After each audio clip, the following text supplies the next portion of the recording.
what I'm curious about, Belinda, about your work. So it looks like you mix like different things and they are all interesting. So I'm interested in hearing your perspective. Like you have the counseling and the hypnotherapy and the like the embodiment, the somatic stuff. Which one did you study first? Like what was the first thing that The first thing I did, like way back when, I got my first taste of the energy work side of it from learning Reiki, like that would have been 20 years ago. And that was my first introduction to feeling energy and seeing what that was all about. And then that got me curious because that was a whole world opening up, and I couldn't explain what I was hearing, seeing, feeling, knowing. And when it comes to that sort of thing, I have to know more. And I just want to know how things work, and I need like evidence and to really know what's going on so I can quell that little skeptic in me. So I did that and then learnt more about energy. And then I went on to learning NLP and timeline therapy and hypnotherapy. And I really resonated with the hypnotherapy. And because in my own healing journey, I'd had hypnotherapy combined with counseling. So I was already intrigued about that. And so then I wanted to learn more of that. So I went in and took a deep dive into that and added that to my repertoire, and then just kept expanding as I was going through my own healing journey. Like I learned like CBT and a few other modalities that I just kept adding to my toolkit as something had a profound effect on me, because then I'd need to know how and why. And I just mm. got curious because I'm like, Oh, how did that work? So yeah, and a lot of yeah, people need to know, like have this need to know and understand so then you can surrender to a yeah, healing process and enter a healing process. yeah, Yeah, because as you as you I heard you say before as well, is about the mind and the body. So I think,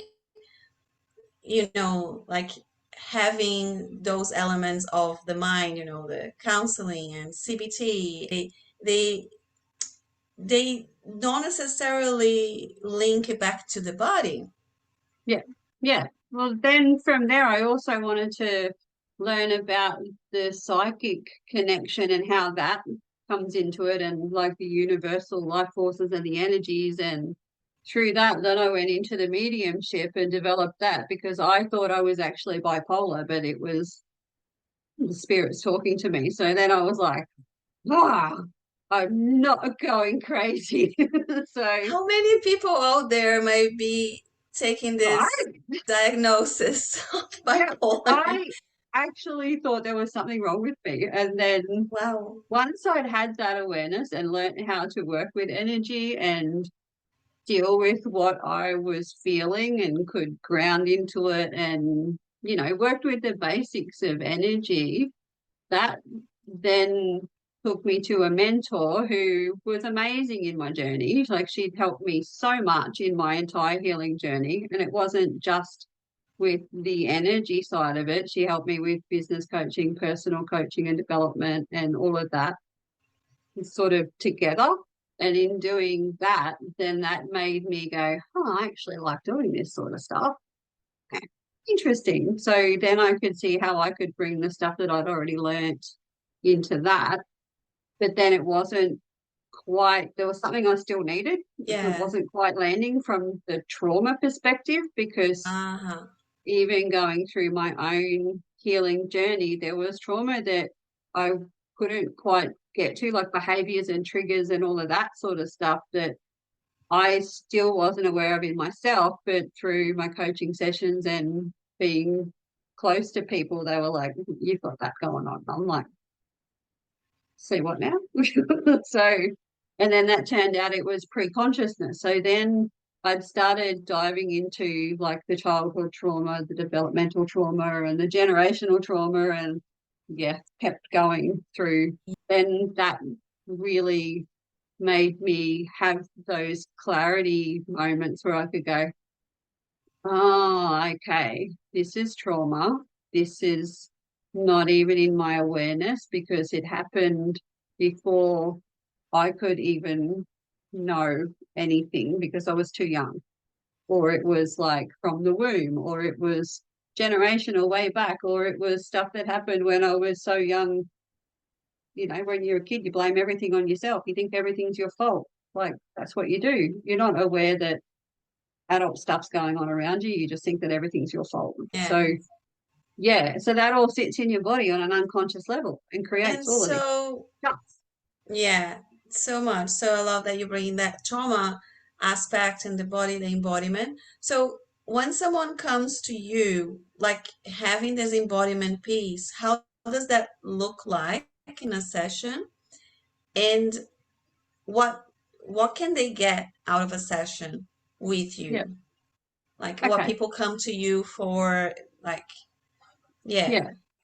So when it comes to sessions, like being able to do the deep work is about regulating the nervous system. So we really work on resourcing that and bringing that safety in and just being curious about what's coming up. And if you're feeling safe enough and resourced enough in your body, or you've got a safe place, or whatever that is for you, because everyone's different, you'll be more able to really go in and feel everything that you need to feel because all parts are welcome. And all we're trying to do is bring the parts back home to feel that grounding inside your body.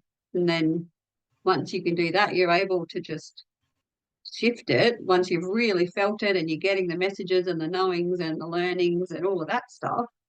You can really just let stuff go properly, not like move halfway through it and go, no, that's enough for me. We can really get in there and embody it and ground it in and feel it and move forward from it. And it's not about like fully getting rid of any triggers or anything like that, because I don't believe that you'll fully release everything. Like you're still going to feel stuff. It's like peeling back layers of an onion, but it's being able to find that safety and that regulation in the body so that when you do feel stuff come up, you're more able to process it in a way that sits and fits for you, if that makes sense. Yeah, and so like what people get, and like people come to you because they know they have a trauma, or they come with symptoms like anxiety or depression or physical symptoms, like what what are the Well, it most common? it could be anything. Like when there's anxiety or depression or fear or doubt or any of that sort of stuff, it's sitting in you somewhere because there's been a trauma of some sort that hasn't been able to find completion at some point in the past. And like when people think of trauma, some people think it has to be this one big singular event. And it's not. It can be someone telling you you're useless or you're lazy or there's bullying or whatever it is. If you don't have the tools or the opportunity to feel those big emotions and let them pass all the way through you, they're going to be left kind of in limbo somewhere in your body. And that all stores on an unconscious level and just keeps looping like a hamster wheel. So it, it creates all sorts of stuff. And it all comes down to like the anxiety and the depression and all of that. It's a case of not feeling safe in your body. So that emotion's coming out somehow, but a lot of it lives up here because people aren't able to go into their body to feel it because they're blocking that. So The It's so you're more saying that it intellectual, I think. can, yeah, someone with anxiety comes to you, you can work the aspect of the mind, but also like regulate the nervous system so it's easier for the person to feel calmer, to find a resource, and Yeah, mm, yeah. And because the way I operate with the tools that I have available, there could be conversation or hypnotherapy, there could be energetics involved because I'm connecting in. with your guides and your body and can feel, hear, see, and know what's going on. So it gives it that extra level, if that makes sense. Yes, and I think you can probably tell intuitively if someone is bullshitting or avoiding something Yeah, or not saying the whole truth. You can like I get told. Yeah, So it's great because I think it's the healing process. Like sometimes it takes it takes time, it takes safety to open up, but yeah, you know, we don't have awareness of everything, and having someone external voice an experience that we are not able to we haven't been able to process, it can be huge just to yeah, hear that from a source of like, no, like you there's something wrong with you, but from the perspective like you experiencing this and you realizing that for the first time, like, yes, yes, you were able to see me in a way that I haven't been. yeah, Nobody has ever able to point on that and yeah, create yeah, awareness.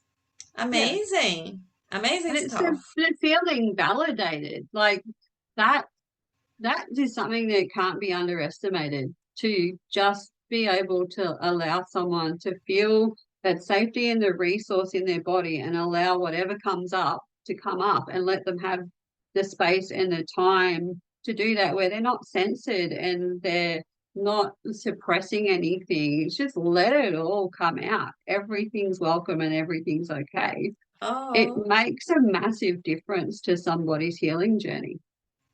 I love it. and if someone wants to work with you, like, how do you start? Do you start doing like session by session, is client led, or you have a program that people can, come in? I heard that you Yep. have a book, like a book, workbook, something coming up Yeah. as well. Yeah, that's coming. Yeah. So on my website, there is individual sessions or there's packs of three. It's guided by whatever the client needs. Like some people can move through stuff really quickly and shift it in one session, and then it's just whenever they need to come back, they have another one. Other people, if there's stuff specifically that they want to work on, or there's like one thing comes up and then they want to keep working on whatever else is coming up, they can book a pack of sessions. It's completely up to the individual. Mhm. Awesome. And so what's the best ways to consult your website? Is that correct? Yep, they can either head to the website or they can message me on Facebook or Instagram and we can go from there. But all the links are all on the Okay, we bios can leave the and link the below. website. We're gonna Yep, leave the link below as well. yep, Okay. Awesome having this chat with perfect. you. Thank you very much. I appreciate it.